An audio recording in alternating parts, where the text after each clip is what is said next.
Hey everyone, I'm going to try something a little bit new today. I was originally going to make a specific video for Trials of Ascension, this game I came across the other day that has a Kickstarter going, and I was just going to try to discuss a few points and put it all into this rather short video, but there's so much of it to discuss that I decided the best way to go about doing it would just to do just a relaxed podcast by myself. I would imagine that this is something I might start doing regularly, or at least every so often, whenever I feel I have something to discuss. Um, we'll still do our other podcasts and stuff, but this, I suppose, will be the first official episode of this one. But yeah, anyone who's frequented my live stream, you probably heard me discuss before about the MMO industry and how I feel about it. I've played Ultima Online for 8 to 9 years, and that game was so it was there was so much you could do.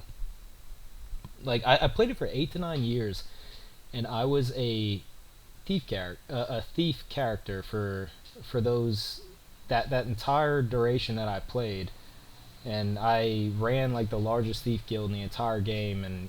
And the thing is, I did all this stuff, and I have all these stories to tell about it. And the amazing part about all of it is, I have no idea what the plot of the game actually is. And what's amazing about that is, you could do that if you wanted to. If you wanted to do anything, like it allowed you. It was an open world that allowed you to just get up and go. You didn't have to do these set quests. You didn't have to go and grind to level up. You didn't have to do any of this. You literally just used the skills you thought would be best for that character, and they raised over time. And then eventually it just got to the point to where you just, whatever you felt like doing, you would find stuff to do. You would basically end up making your own quest. I have all these stories that I could tell of just all these ridiculous situations that occurred that can't happen in any other game. And so I've told stories on my live stream about Ultima Online, and I even started live streaming it. I've played it a few times on cast, and people love it because whenever stuff goes down, like it really goes down. But the thing is, the game is like, it's just so, it's pretty dead. And so I always discuss about how I feel about the modern day MMOs coming out, where it's all about the grind to max level. It's all about the build, the loot, and that's like the entire game. Now, don't get me wrong. Don't get me wrong. I've been shown in the past about how in depth the lore can be in these MMOs, and I'm not saying it's not, but in my opinion, like the quest and all that, it's just a way to make the grind easier, and that's just what all MMOs have become about. And it's less about the experience as it is the grind. And so I had talked for years about I just wished someone would take a chance and not worry so much about making sure everyone's comfortable, and just make an open world that the players actually formed and ran. Like, just give them the tools to do whatever they need and let them go. Like, they will adapt. Like, it will work out. A society will form, and it will work out. And nobody just would take that chance. And then I was live streaming the other day, and I was ranting about this like I normally do. And someone in the stream, in my live stream interrupted me and said, "Have you heard of Trials of Ascension?" And I was like, "No, I have no idea what that is." So they had me check out the link because nothing was going on in the game. Of course, everyone was sitting AFK at the banks. Like, people log on to just sit there and not do anything. They sit there on their high level characters with all their gear and everything, and they don't do anything. It and there are the ones that get on and they just chat in the global chat just endlessly, and the global chat, of course, always turns into just these huge, massive arguments which just go on endlessly to the point to where you just end up getting out of the global chat because it's so annoying. But yeah, they like that's what that game and that's what a lot of other games have just deteriorated into, because once it's about, whenever it becomes about like more about the building up the character and everything, then that's like the end level of it all. Like, if there were risk involved, people wouldn't just be sitting there hanging out AFK and stuff. You would, you could do that in some locations, I suppose, if it's like safe, but to just I don't know where I'm going with this. I'm sorry. It's something you're gonna have to understand if I'm gonna do these podcasts where I talk about whatever comes into my head. I tend to ramble a lot, so sorry about that. So anyway, someone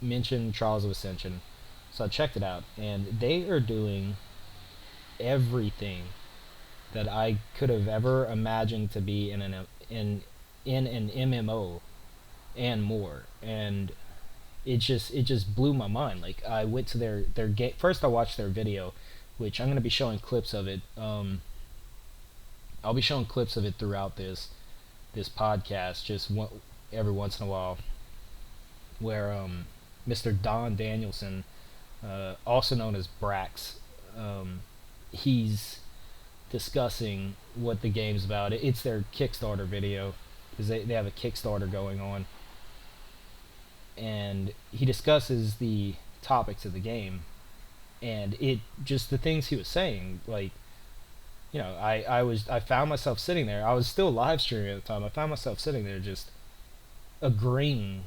wholeheartedly with everything he was saying.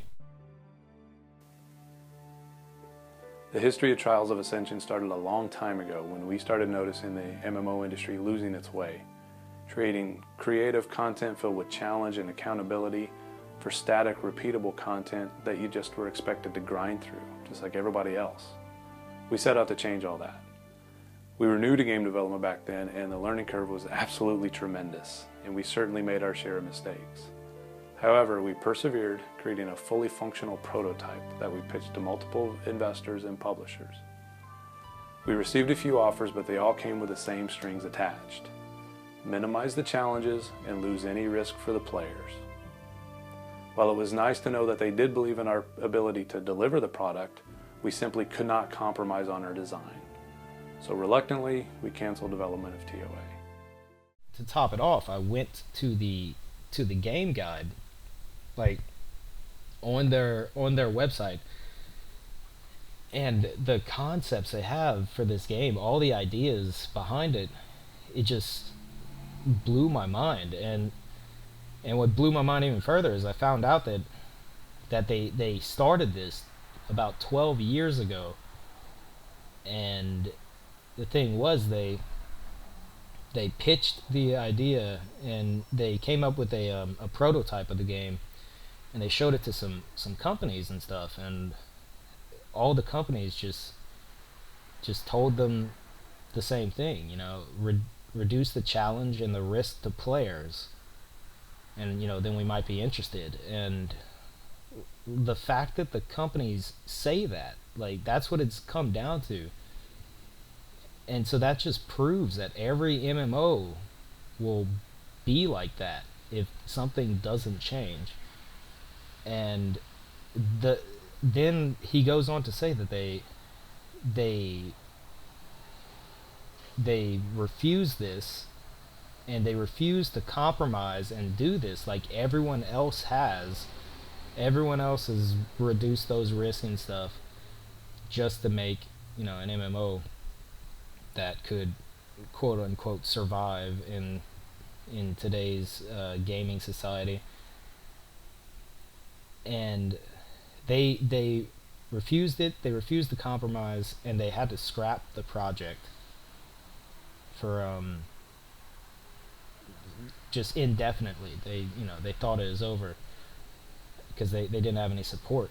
And then recently Kickstarter came up, and they saw an opportunity to potentially start it up again, and so they started working on it again, and now they have an actual shot. But the problem is they don't have enough support at the moment. There's not that much time left at all.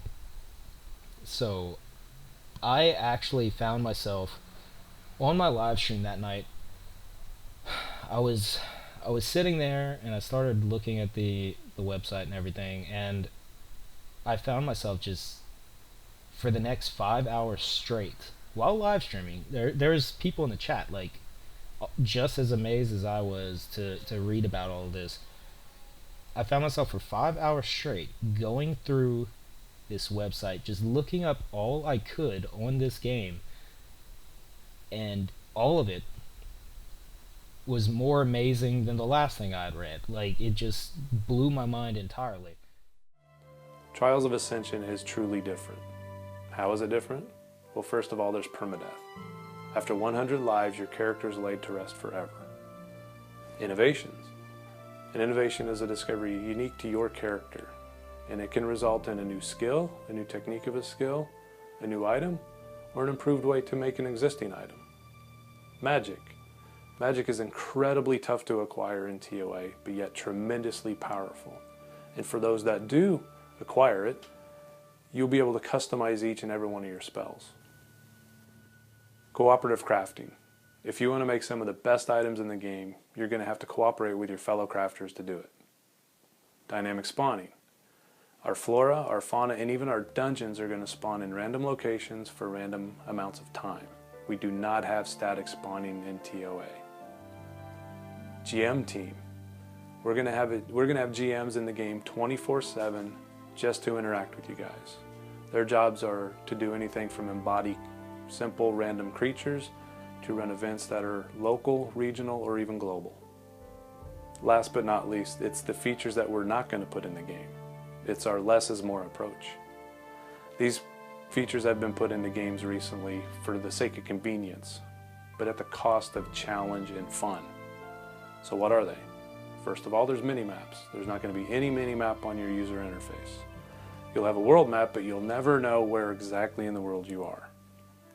No conning. By the fact that you can click on somebody and by some strange color be told how strong they are is very strange to us, and we're not going to do it. No global chat. You can whisper, talk, and yell, but only those within those radiuses can hear you. No fast travel. Nothing shrinks the size of a world like fast travel.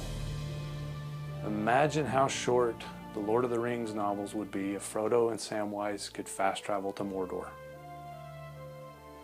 Lastly, there's no automatic showing of characters' names above their heads.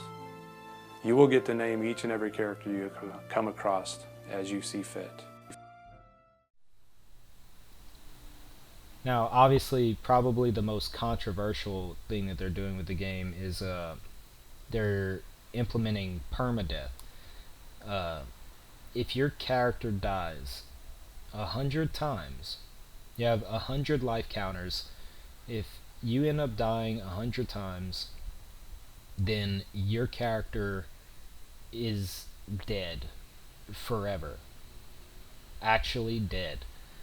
A lot of people, I know a lot of people they freak out whenever they hear that, but everyone looks at it the wrong way. They look at it compared to modern day MMOs. Like, oh, I don't want to do this huge grind and get, get all my items and everything, and level up to max level just to die. No, no, this game's not a grind. It's about the experience. Now, if your character has an actual lifespan, think about that. You have an actual lifespan. That makes every decision you make within the game much more meaningful and amazing. Like, the potential for the smallest things could be just absolutely amazing. It becomes more about making an impact with your character, like on your society or whatever the case may be, during your character's lifespan. And there's plenty of things implemented for those opportunities to occur. Like, I'll try to get into as much of it as I can, but and there is open world PvP. It's not, oh, you're super safe everywhere you go, but you can play capture the flag and no, it's as if it's actual role playing. I've said this a million times. I'll say it again. I'll say it a million more times. Everybody wants the role play, but nobody wants the role play. Everybody wants to be, in modern day MMOs, everyone wants to be this big brave knight who's really strong, and he slays all these dragons and crap like that. But then they instantly are like, oh no, don't put me in a situation I don't want to be in. I don't want to do that. No, no, no, don't make me do anything I don't want to, or I'm gonna complain. And it's like that's not role playing. That's having your hand held, and just it's ridiculous, because then you have all these people who are, they may have different builds and stuff, but essentially their role in the game is the exact same, and they all end up just, sitting around in their high level gear, just basically hanging out and doing nothing within the game, where there should be meaningful things to actually go do within the game world. But but another thing to note is, whenever you reach, just to get back to the permadeath, it's not that there is a buffer implemented. Whenever you reach 0 HP, you don't just fall over and you're dead, and that's one life, and it's like, oh well, my character's only gonna live for like a few days. Like, no, your character will have, hopefully, a long healthy life ahead of him or her. But no, if you reach 0 HP, they have an unconsciousness system. You reach 0 HP, your character goes unconscious. Now what this does is, your character will have a stat called Fortitude, and the higher your Fortitude, I guess you'd say the more HP he'll have while unconscious. Think of it like negative HP. If your character has, say 50 Fortitude, then once he falls unconscious, he'll be able to go to, say, negative 50 HP before he actually dies. So if you go unconscious, then you won't die unless, like, say, a player continues to kill you, or whatever the case is, if he's even able to. It's not just instant death, and while you're unconscious, you're constantly regaining HP, and so whenever you get back up to 1 HP, you get back up, and you're able to go again. So they have buffers in place, and there are going to be countermeasures to keep people from knocking you into unconsciousness over and over and over. So it's not going to be like your character's only going to last a few days.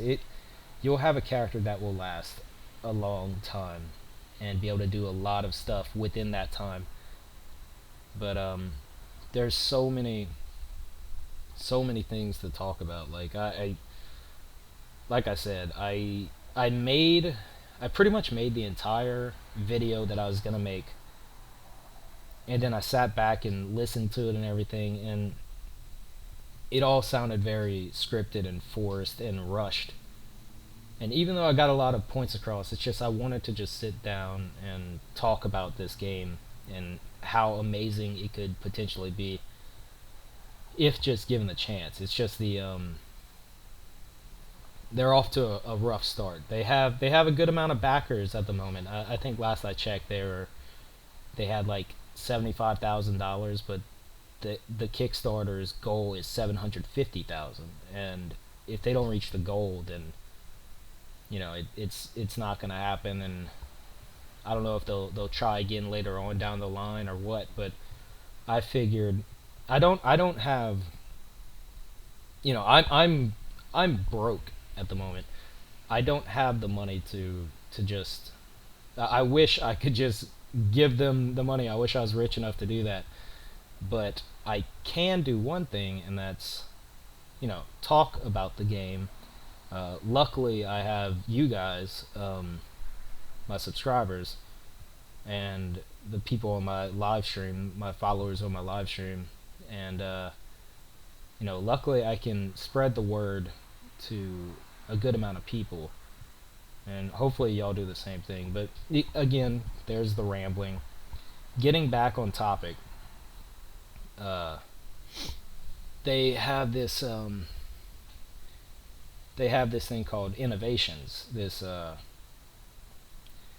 What innovations are? I looked into it. It's kind of confusing at first, but it's really amazing. It's your character will be using skills, using their skills often, and the more you use your skills and your abilities, the higher chance you have of just discovering an innovation. And what an innovation is, it's a new way to go about crafting something, or a way to make a new item or a new skill entirely. And the thing is, whenever your character discovers that, most of the time there's only going to be that one innovation per server. So that will be your character's, say you discover a new skill, your character will be the only one on your server, or I guess you could say in the game as far as you're concerned, that has that innovation, that has that skill, that ability. So you will be the only one with that skill in the game, on your server. And that's an amazing concept. And to make it even more amazing is, because your character has the knowledge of that skill, you can pass it on to others if you so choose. You can teach it to other players, and they can teach it to other players, and eventually, everyone can teach it to each other. Or something I thought would be cool is, imagine a scenario where you have a guild or a clan or whatever the case may be, and say you have this innovation that you discovered, this skill, and you're the only one that knows it, and you teach it to your really close knit clan, and your clan becomes known throughout the game as having this ability. Y'all are the only ones with this ability, as long as nobody goes and teaches it to everyone else. That's a really, really cool concept. Your clan would be known for being the only ones with this skill.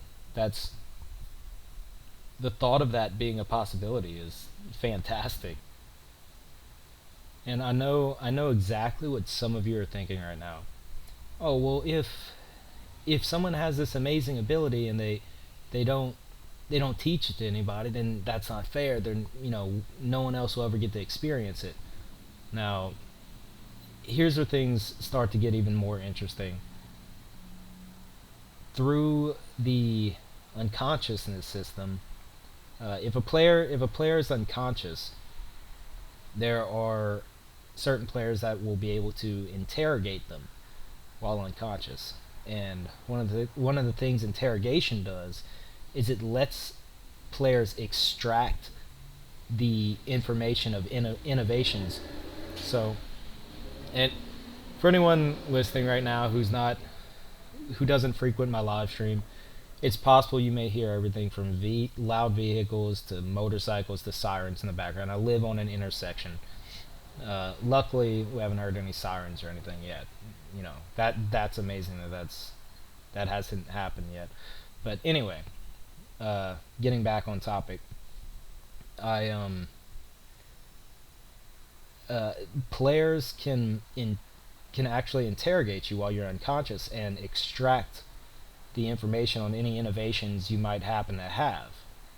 So, thinking of it that way, if you have this amazing skill or this really cool knowledge of something to craft or whatever the case is, and it becomes known, like if you somehow let people in on the fact that you have this knowledge, you could potentially be hunted for it.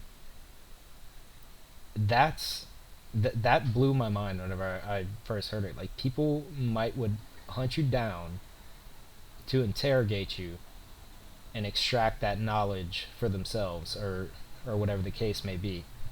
The innovations, like the idea behind innovations, is amazing. I've never even considered anything like that. It is really, really awesome. One of the other things that's amazing, literally everything about the game is amazing. If you go and look at the game guide, I'll definitely link it in the description. Just read every single tab. It's incredible. But anyone who's big into characters with magic, you seriously won't find anything in any other like magician type class in any game as amazing as what this one could potentially be. And I'm not even going to attempt to describe it in my own words. I'm literally going to read it to you off their site, so you can hear in their words what the magic system is like. Okay, let's see. If you wish to delve into the arcane arts, prepare yourself for a journey that will be as long and costly as it will be dangerous. You must craft your own spellbook, come to learn arcane symbology, explore the world in search of rare components, and dare to disturb powerful arcane creatures. That's just to get your first spell, which will be a weak version of what you can enhance it to. Trials of Ascension's magic is, by design, incredibly hard, and we will make no apologies for it. The journey will be long, filled with setbacks and frustrations that are purposely designed to test how badly you want into the arcane order. It will not be for everyone. Hell, it probably won't be for most. Your character will suffer, you will suffer, you've been warned. Okay, so if that wasn't good enough, let me continue here. We want magic to exist in ToA, Trials of Ascension, for a reason, not just because it's something that is expected in a fantasy world. We want it to have a backdrop, some roots, if you will, and some pseudo logic in how and why it exists. Having this foundation will allow for more immersion in both the way you come to practice and understand magic, and how we can build upon it in ways that make sense within the game world.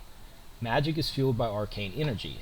This energy exists all over Tervaris, which is that's the game world, but only those properly trained can understand the principles in which to see them. Arcane energy typically attaches itself to a physical living host. The host can be anything from a plant to a deer to your shopkeeper or even you. In almost all cases, a host will never know they have arcane energy attached to them. It is not known why they attach to a host, as they do not seem to affect their host in any way. And it goes on to say that the magic in Tervaris is divided into 4 schools. Sorry if I mispronounce any of these. Atrophy, creation, ethereal, material. I don't think I mispronounced that.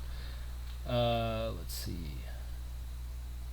Spellbooks. The first step in the journey to becoming a mage is crafting your spellbooks. By doing so, you will gain an understanding of how your attunement to the arcane is unique and how no 2 mages will ever interact with the arcane in the same way. You'll need to craft a spellbook for each school of magic you wish to pursue. Crafting a spellbook is an endeavor within itself and will require you to gather various components, which will in turn require a significant amount of travel. Once a book is crafted, it becomes bound to your character, immune from trade, theft, or loot. So just to get your spell book, you have to travel all over just to get the components for your spell book. I love that they, rather than just saying, oh, you could pick a mage class and oh, fireball, fireball, fireball. Like, okay, every game does that. They're going so in depth with everything that it's literally mind blowing, and it's about to get even crazier. That's why I'm reading this to you, because trying to describe it in my own words, I know I just wouldn't come close to the impact of how they have it written out. Okay, acquiring spells. Once your spellbook is crafted, you will be able to use it to detect arcane energy in the world around you. The detection process will be taxing on your stamina, might require the presence of specific components. If any arcane energy is within your detection range, they will manifest as auras around their host. This means you could see auras around the apple tree across the street, the stray dog as it runs by, and maybe even your fellow adventurer. You must provoke the arcane energy to separating from its host, and the only way to do that is by harming the host. This is where things get a little crazy and amazing. Once separated, a battle will ensue between you and the energy. During this battle, you can be offered no help, and the energy cannot be affected by anyone else. The battle is over when either you are dead or you've defeated the energy. Upon defeat, the energy will release either a whole or a portion of a symbol that will flow into your spellbook. Your character's intelligence will play a big role in how much of a symbol is gained. Capture a particular sequence of these symbols, and you'll begin to detect arcane creatures. These extremely powerful entities do not attach to a host, allowing them to move about as they wish. Like arcane energy, arcane creatures must be fought alone. Defeating an arcane creature will release its grip on its own power source, a spell. The spell will flow into your spellbook as either a whole spell or just a portion of one.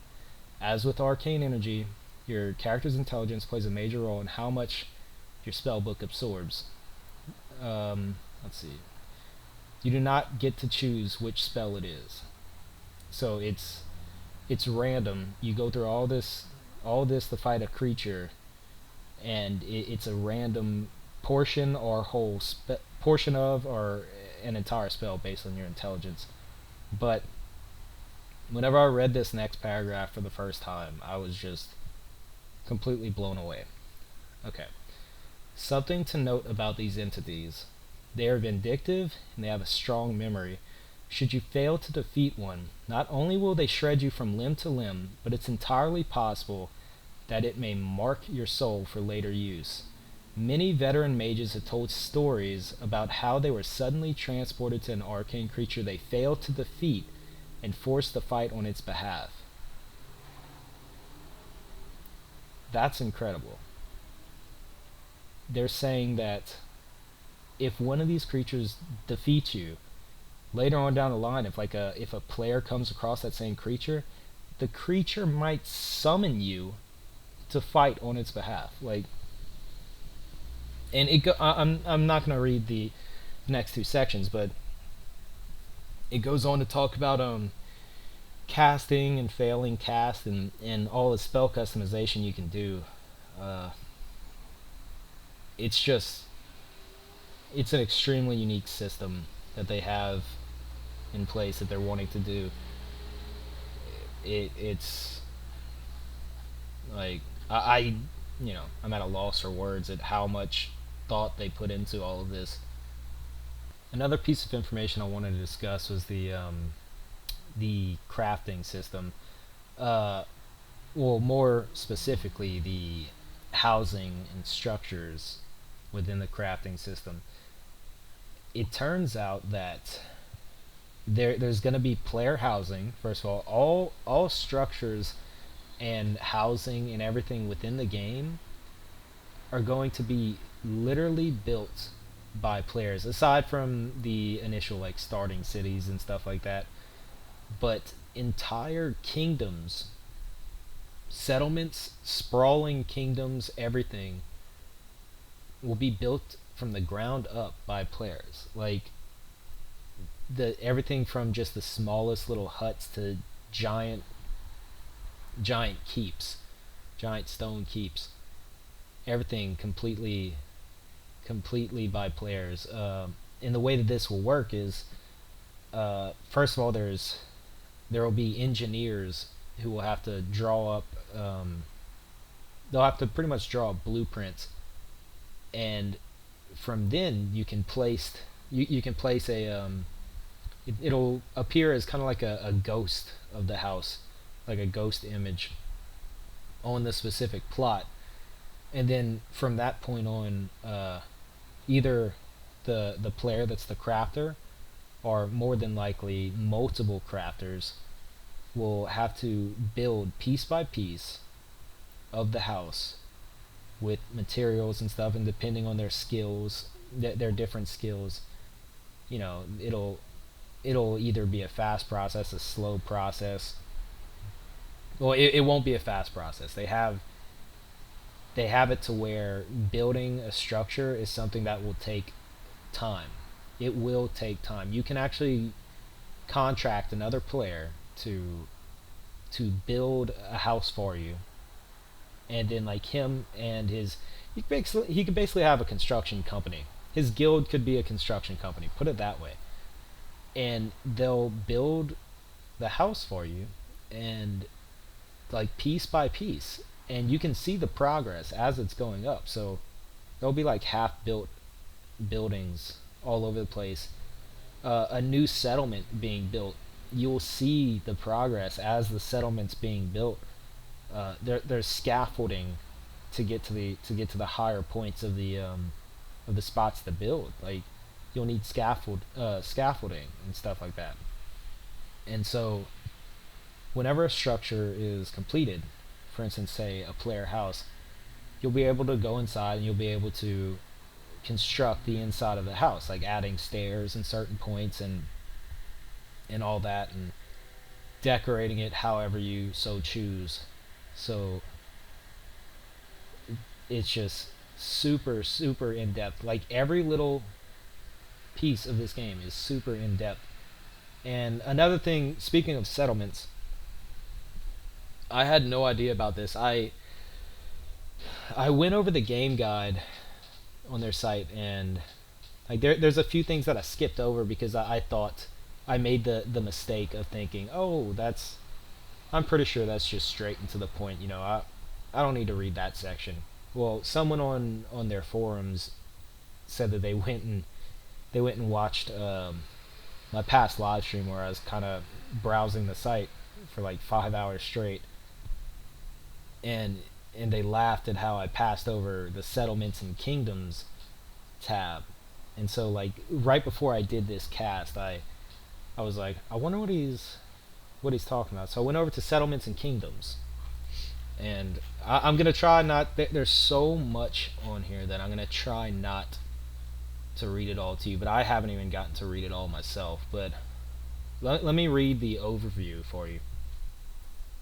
Okay, the overview is: plant your flag and start your new kingdom. Build your defenses. Place plots of land for sale to entice new citizenry. Set your tax rates and place your guards. If you're in the empire building business, expand your kingdom by claiming more land and starting a second settlement, or just go take an existing settlement from another kingdom. Lordship isn't for the faint of heart, but the rewards can be astronomical. And then it goes on to talk about how there's settlements, there's kingdoms, there's lords and ladies, kings and queens. And this isn't NPCs. This is all players. Everything there are NPCs in the games, but they're guards, they're merchants, shopkeepers, stuff like that. The very minimal type NPCs, like only like the necessary ones. There's no in this game. There's no like quest line to follow. It's literally open to whatever the player wants it to be.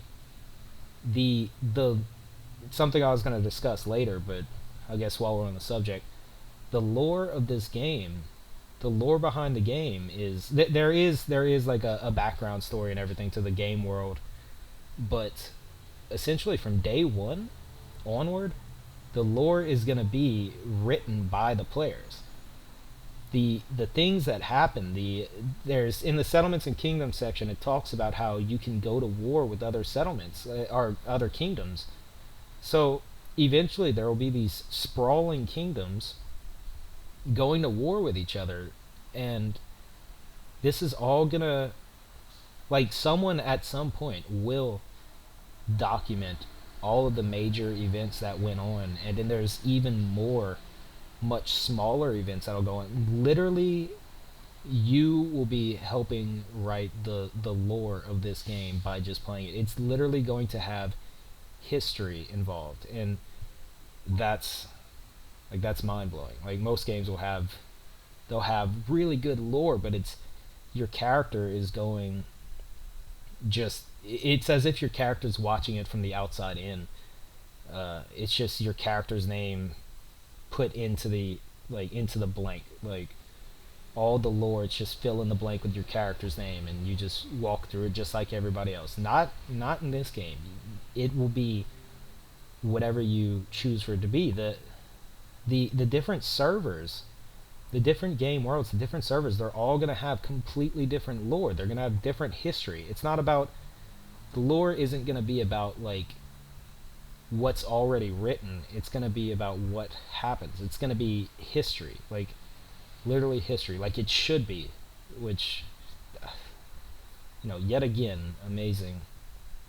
Such a simple concept, and all modern day MMOs now are just, they overlook that, and it's all about grinding, about just doing the same thing over and over and over. Like, you watch people play MMOs, and I'm not saying that they can't be fun, but you watch people play, and it's just the constant clicking, moving from one area to the next, just mindlessly killing enemies, or say they're on like their 5th character or whatever, they're going do the same quest that they've always done because it's part of the grind.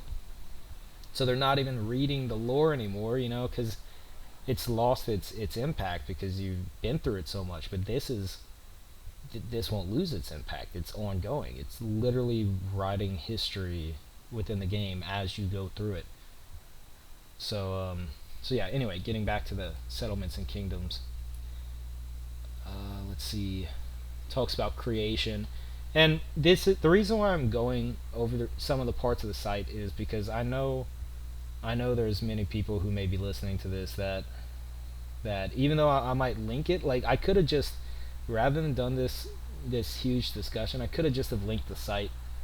But I know a lot of people, y'all might not actually go and read it or anything, so I thought it'd be a good idea to do this podcast style thing where I discuss everything I can about how amazing this game could potentially be. But yeah, one of the more notable things in the creations section, before the banner will begin to rise, you must have a minimum of 9 others to swear, I don't know how to pronounce the word, fealty to your banner. Each person swearing fealty must have at least 1 skill at artisan. I can't read. At artisan or higher, and between all of them, they must have the following core settlement skills at artisan or higher: blacksmithing, carpentry, culinary, horticulture, stonemasonry. So it's not like anyone can just start a settlement and then there's going to be a million kingdoms. No, you have to have a group like ready to go and all that, and it has to survive and prosper. And then goes on to talk about vassalage, citizenry, reputation. They have this huge reputation system where if you commit crimes, like if it's an overt crime like assault or something like that, it's automatically reported to a kingdom, and that kingdom will be aware of you and your crimes and stuff. And then covert crimes like stealing and such, if it's witnessed, it can automatically be reported And if the victim will get the chance to like forgive you, so you might actually be able to get to like bribe them and stuff. Again, that's something else entirely. Like you just need to go over all of this. Talks about economy, layout, and design. Declaring war. Declaring war is simple. Just select the kingdom you wish to war via the ruler's menu. Just like ToA's non-consensual PvP, you won't need permission to declare war on another kingdom. It's literally it's just a world set in motion with players forming the society. That's how it should be. That's how it should be. If things get out of control, they're gonna adapt. Like otherwise, how would people exist right now? You adapt. They're going to adapt, and it will be an amazing experience. Warfare, conquering settlements. Let's see. This is interesting. I haven't read this one yet. Peace. Peace between two warring kingdoms is declared when one side extends a peace treaty and the other side accepts. Extending a peace treaty is done via the ruler's menu. The opposing ruler has 24 hours to accept the treaty. If he doesn't, the offer of peace is revoked. Once a peace treaty has been accepted, a certain amount of honor is expected by the NPC populations in that war.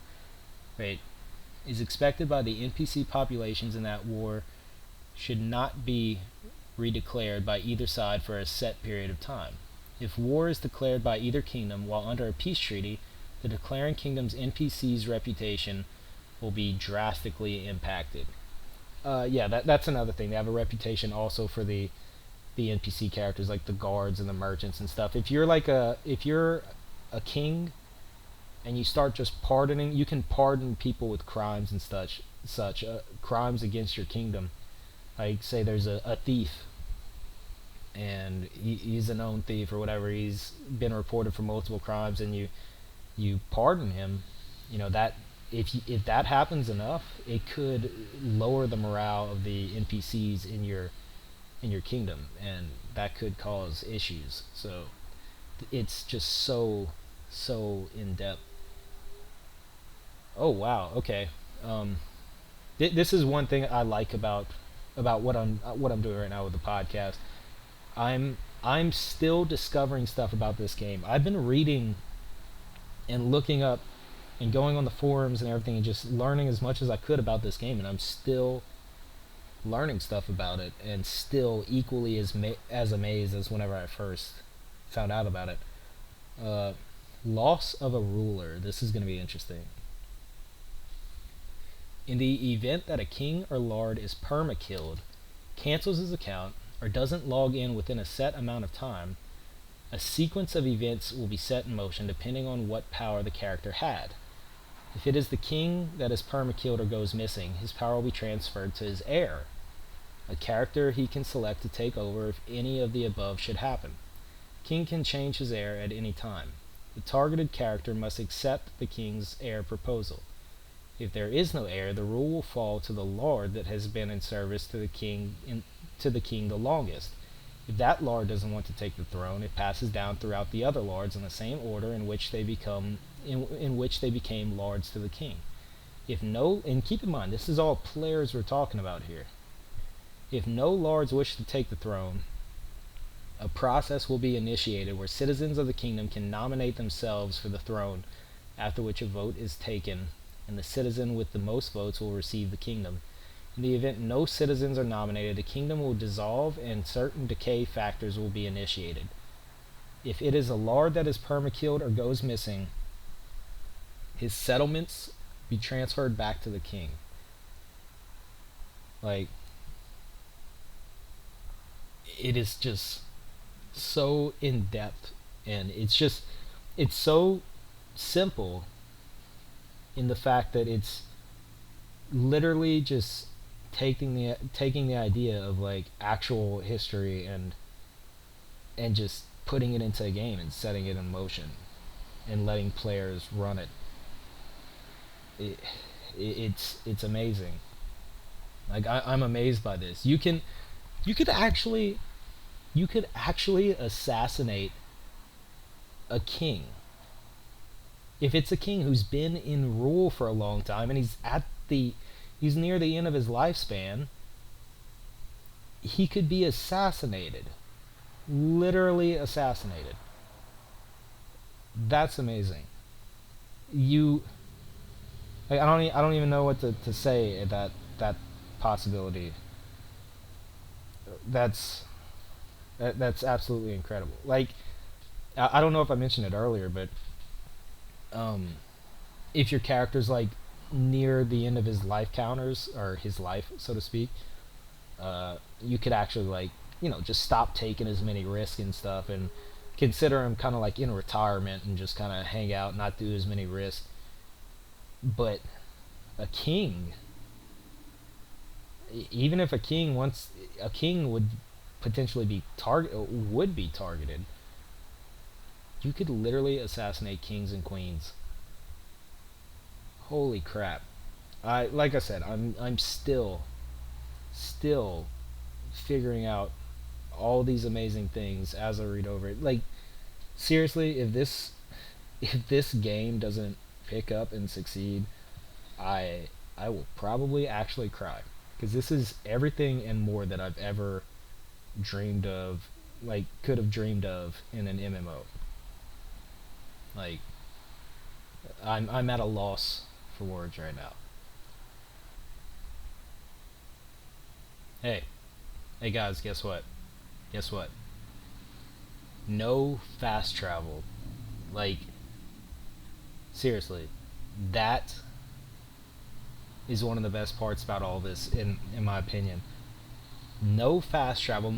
Some may be like, that sounds terrible. I don't want to walk for a long time and it take way too long getting from one place to another just for one thing. No. Imagine the potential. This means no fast travel, open world PvP, the the fact that there's a life, your character has a lifespan, life counters, and can permanently die, so risk involved, in other words, a day and night cycle, all of these things factored in with everything else along with that. Even if you don't enjoy PvP, think about this, okay? I want you to really sit back and think about this.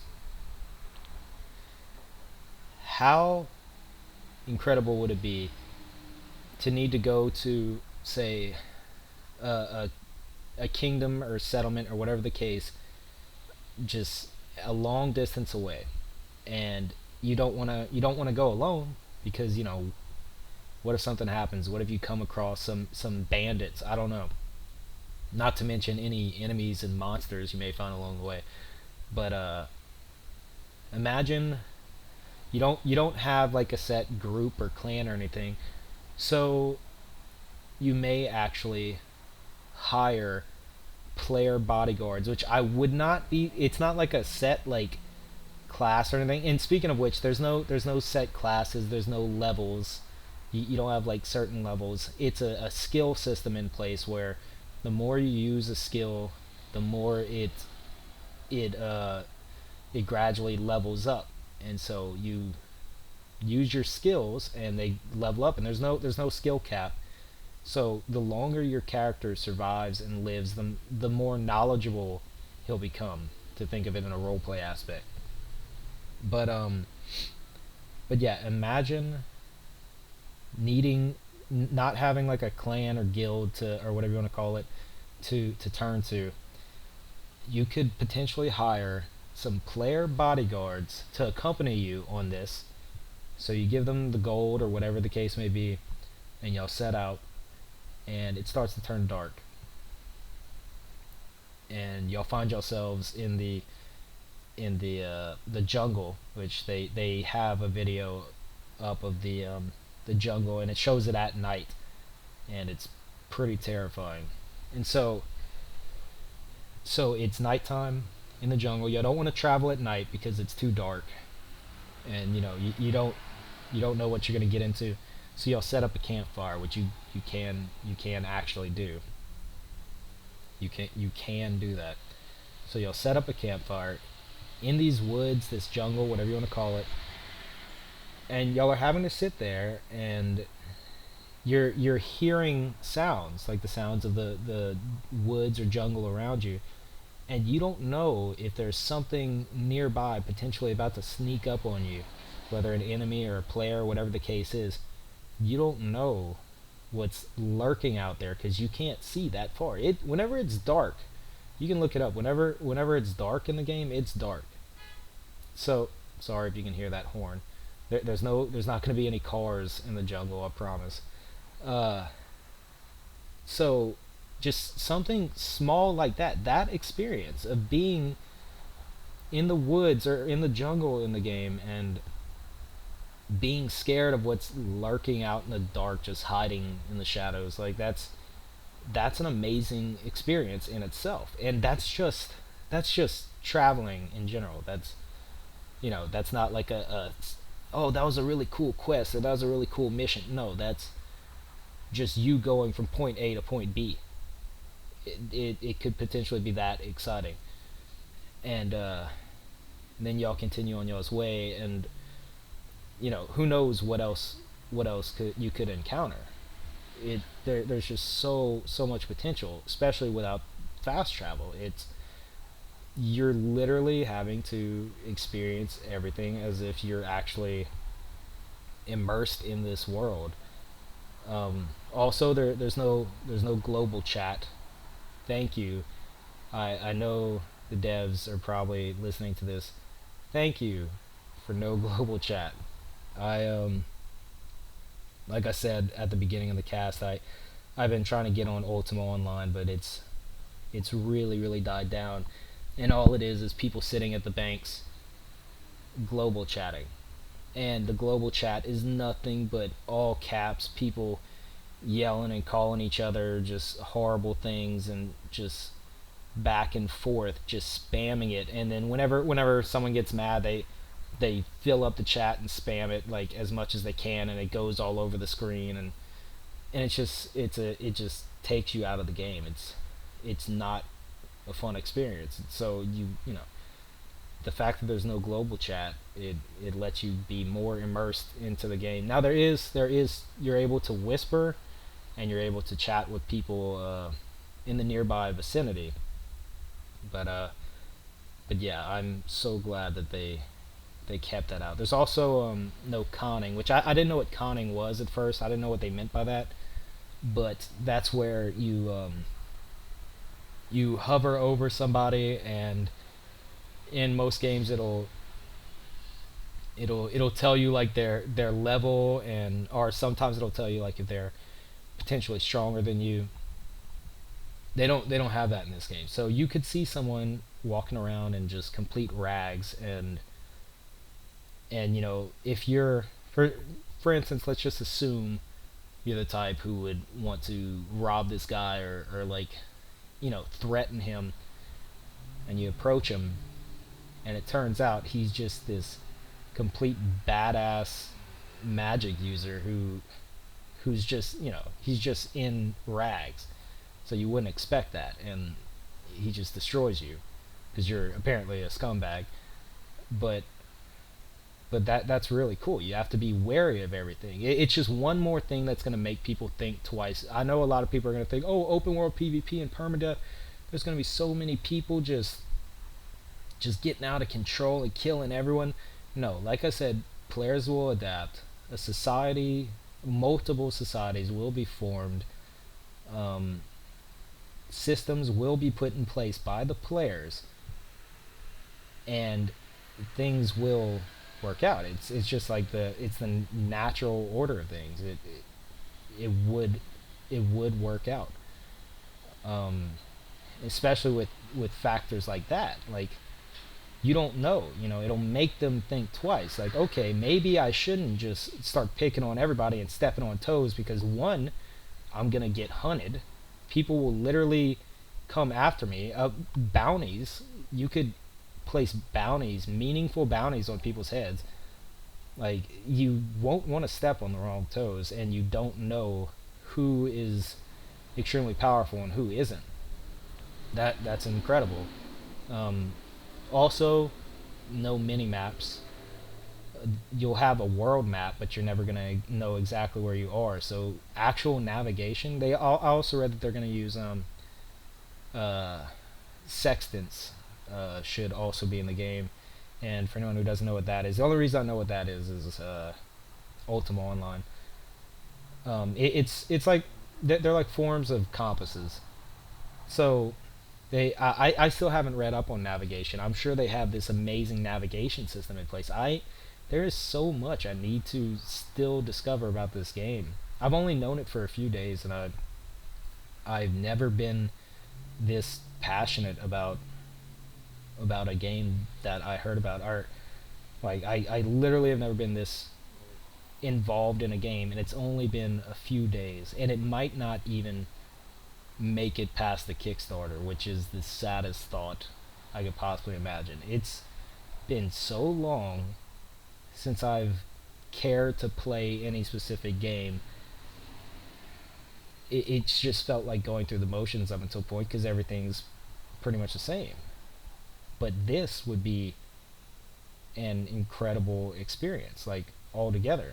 It's the every single concept behind it is absolutely amazing.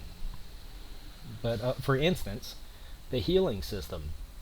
Let me talk about that for a second. Okay, let's see. Where do I start? Healing in other games. Oh, okay, you have a heal spell. Alright, cool. Thanks for the heal. I'm at max HP again. No, not in this game. There's not. You can't just instant heal people's HP. And in fact, it there's much more to it. For instance, your character could potentially get a broken leg, and depending on the severity of the wound or affliction or whatever the case is, let's assume a broken leg, you can lose movement speed from anywhere between 30 to 80%, somewhere around there. So you would have to hobble on back to a town or a settlement or whatever the case is, your kingdom, and go see a player healer. The healer would then have to set your leg into a splint, like actually use splints to mend your broken leg. And depending on the quality of, like, say his splints and stuff like that, depending on the quality, it will either increase or decrease the recovery time. There will be recovery time for things like broken legs. So like all of that in place, that's incredible. You'll actually be like healer or something like that, like a healer, or you could even consider it a doctor. So thinking of it like that, and the fact that there's also poisons and diseases. Diseases can be contagious. Diseases can actually be contagious. Uh, the plague, maybe, resurfacing in this game. It's possible. So I can see people actually having to be quarantined at some points. It's just thinking about all this. It's just I don't know. And I know a lot of people are thinking, can they actually deliver? This sounds like a lot to deliver. I don't know. I trust that they can. I say it's the fact that these guys at Forged Chaos are actually they potentially could have made Trials of Ascension, like over 10 years ago or whatever the case was, but they turned it down. They didn't compromise and just make this a typical MMO, modern day MMO. The fact that they're standing up to this, and they're wanting to do the Kickstarter so that they can make the game intended without a publisher, forcing them to do it however they so choose, however the publisher deems fit. The fact that they're the only ones that I've noticed taking this kind of stand, and on top of that, having so much just unique content planned, that alone makes me, full blown willing to support them however I can. Like I said, I I'm pretty much flat broke at the moment. I don't have any money to just, openly donate. So I know there's plenty of people who are in the same boat as me. You can spread the word about it. You can talk about it and just let people know about it. They have I think it's, what's that, 19 days from like today left on the Kickstarter. So it's it's not looking good at the moment, so they can use any little bit of support they can get. But I'm rambling again. Let me get back on topic. What I was gonna say was the fact that, mending broken bones and diseases and all that, and having to potentially watch over people as poisons run their course through the player. Like, all these things I can actually see. Now, this isn't written down anywhere. This is just one of the things of me dreaming up some possibility. And it's not a stretch by any means. I see the potential for player-run hospitals. I can't see why not. Just it just goes to show you the potential of a game where you you give the players the tools to run this society, this game world, rather than just put it set on a script. It just showed you the potential of all the amazing things that could happen within it. So I don't know. There's just so much involved, so many things to consider, um, and on top of all this amazing stuff to do with the human race within the game. There's other races too. I know there's some of you who, y'all play World of Warcraft. Oh, I'll play World of Warcraft. We have pandas, or whatever the case is. Sorry if that sounded completely ignorant. I know I actually had a friend show me a lot of stuff about World of Warcraft and its lore and everything. And it's really, the lore and everything is like really deep and everything. So I'm not bashing World of Warcraft. I used to be one of those guys who just bashed World of Warcraft entirely. I'm not sitting here bashing it. If that's your thing, that's your thing. That's cool. But whenever it comes to races, other races in Trials of Ascension, it's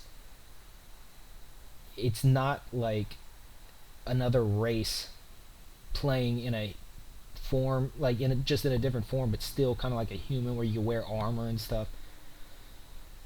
They've announced, for instance, the Raknar, and what that is basically these giant spiders. And if you play as that, you're essentially, think of it along the lines of role playing as a giant monstrous spider. That's what it is. You are going to be role playing as that, and to the humans, you would be like an enemy within the game. The Raknar class, I read a little bit about that. It says something along the lines of they lay eggs in freshly killed human corpses. So say you kill a player, you put your eggs or spores or whatever the case is into this corpse, and then little baby spiderlings hatch, and the spiderlings attack whatever you attack. So it's like a hive mind situation. And the Raknar are known for eating their young after a certain point, for subsistence. So you have these little spiderlings with you, and then after a certain point, you devour them and potentially raise your stats for your Raknar. And there's a bunch of other things involved as well, but just that alone, shows you the potential. And they've also discussed how they're planning on having a dragon race as well. And the dragon race will have all these other things involved within it.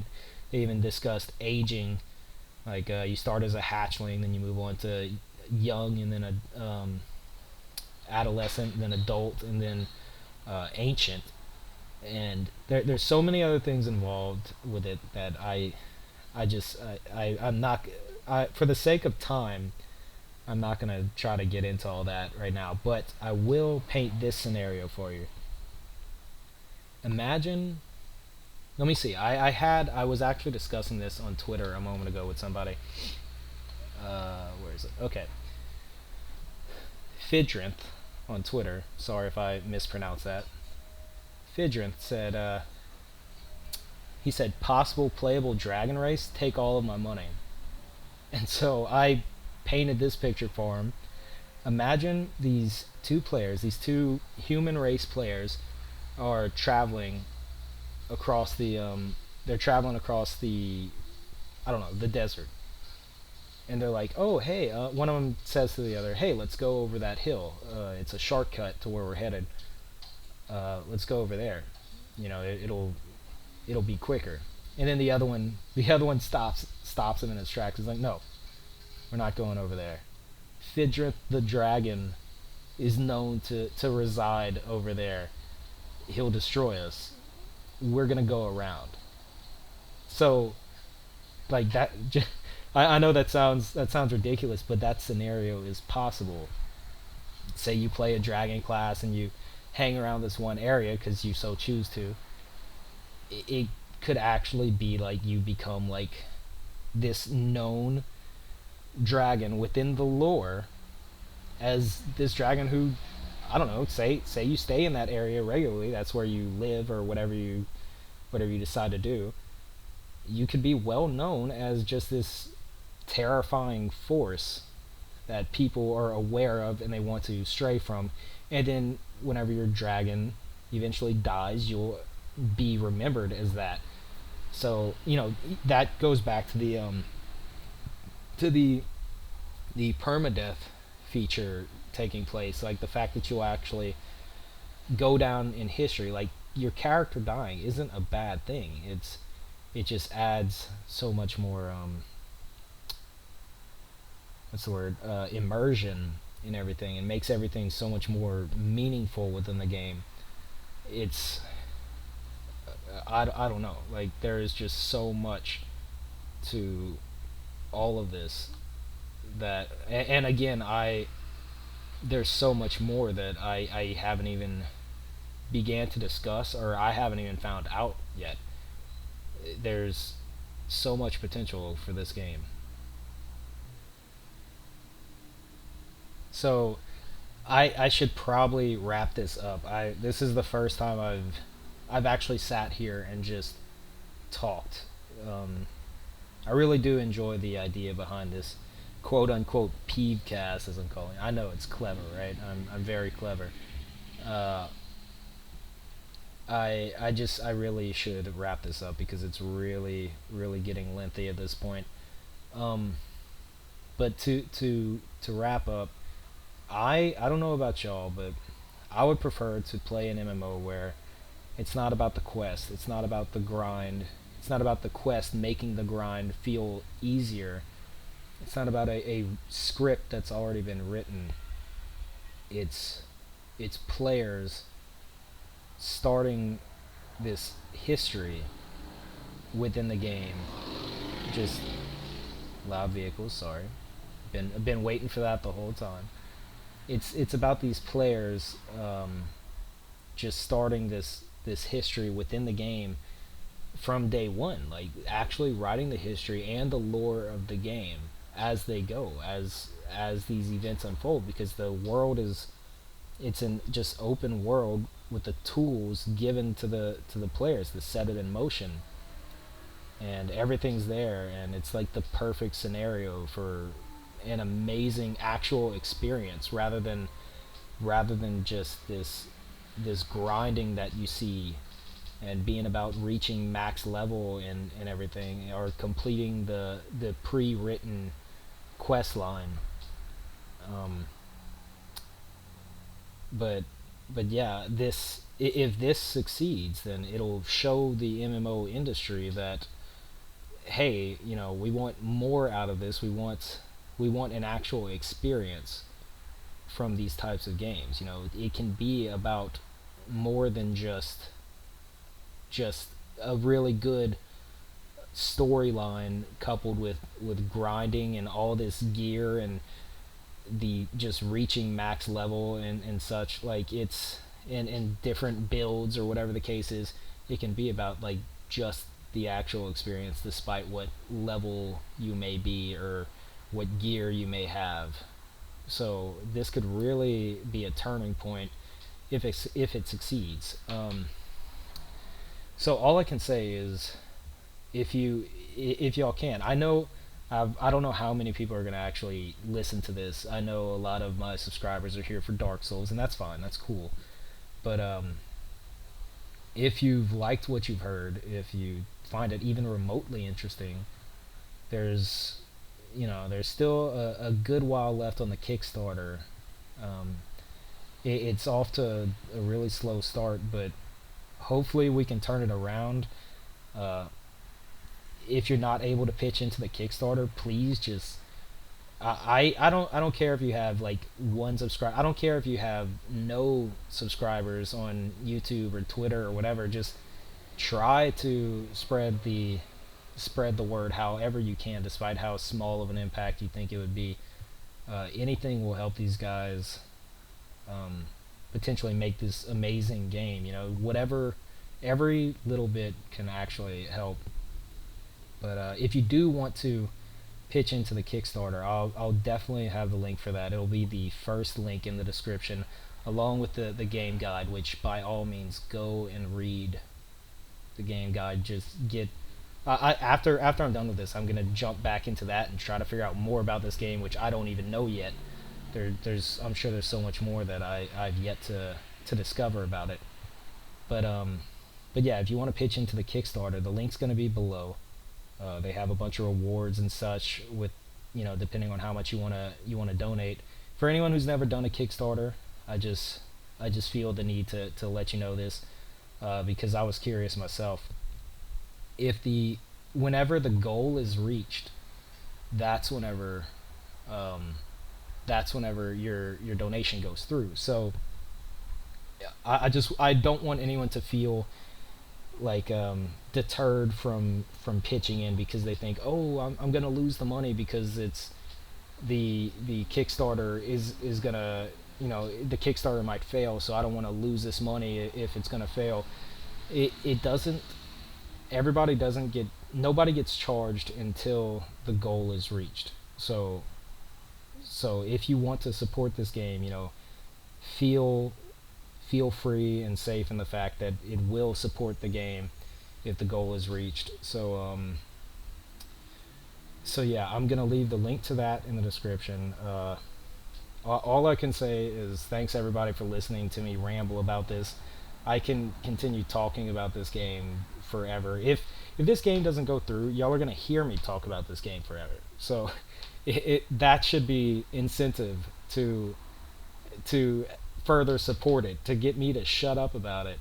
So I'm gonna go ahead and actually end this rather than continuing to ramble on. So thank you for listening. I think I'm gonna be doing more of these about just various topics. I don't know. This was very spur of the moment. I did enjoy it though. It feels good to get all of it, to get all this off my chest. I apparently really enjoy talking about this. So yeah, thanks for listening everyone, and I'll see y'all next time. In the end, we designed ToA to be for gamers like us who really want something different than what's currently out there. So if you're like us and enjoy the thrill of the challenge, understand that in order to have real gain, there must be chance of real loss, and can appreciate that each character you play is like a good book and that it has a beginning, middle, and end, then let your voice be heard and back our project. Together, we can change the MMO landscape and breathe new life into this stagnant industry. Thank you very much.